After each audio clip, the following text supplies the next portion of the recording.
Albert Einstein once said, everybody's a genius, but if you judge a fish by its ability to climb a tree, it will live its whole life believing that it is stupid.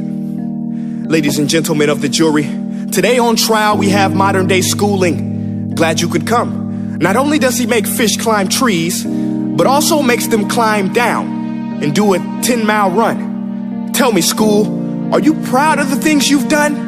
Turning millions of people into robots, do you find that fun? Do you realize how many kids relate to that fish swimming upstream in class, never finding their gifts, thinking they are stupid, believing they are useless? Well, the time has come, no more excuses. I call school to the stand and accuse him of killing creativity, individuality, and being intellectually abusive.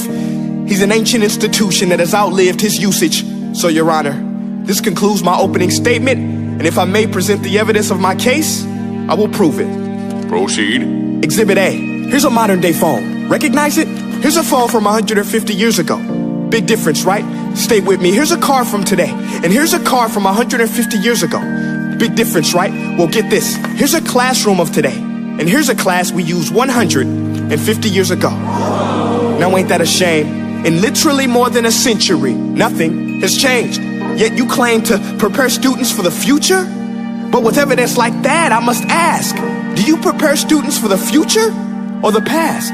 I did a background check on you and let the record show that you were made to train people to work in factories, which explains why you put students in straight rows, nice and neat, tell them sit still, raise your hand if you want to speak, give them a short break to eat, and for 8 hours a day, tell them what to think. Oh, and make them compete to get an A. A letter which determines product quality, hence grade A of meat.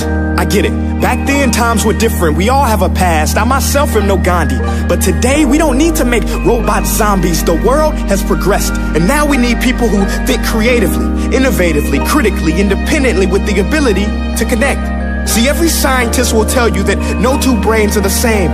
And every parent with 2 or more children will confirm that claim. So please explain why you treat students like cookie cutter frames or snapback hats, giving them this one-size-fits-all crap. Watch your language. Sorry, Your Honor, but if a doctor prescribed the exact same medicine to all of his patients, the results will be tragic. So many people would get sick, yet when it comes to school, this is exactly what happens. This educational malpractice, where one teacher stands in front of 20 kids, each one having different strengths, different needs, different gifts, different dreams, and you teach the same thing the same way? That's horrific. Ladies and gentlemen, the defendant should not be acquitted. This may be one of the worst criminal offenses ever to be committed. And let's mention the way you treat your employees. Objection. Overruled. I want to hear this. It's a shame. I mean, teachers have the most important job on the planet, yet they're underpaid? No wonder so many students are short-changed.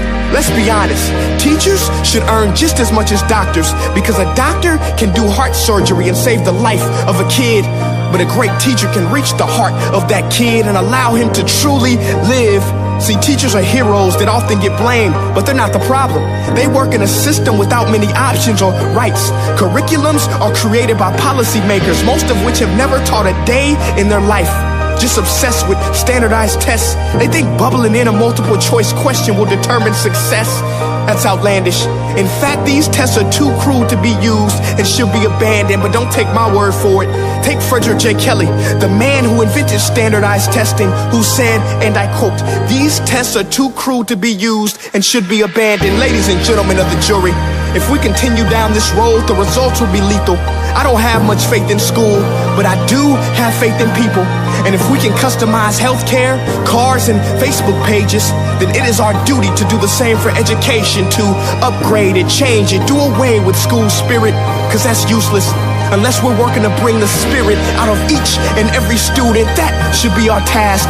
No more Common Core. Instead, let's reach the core of every heart in every class. Sure, math is important, but no more than art or dance. Let's give every gift an equal chance. I know this sounds like a dream, but countries like Finland are doing impressive things. They have shorter school days.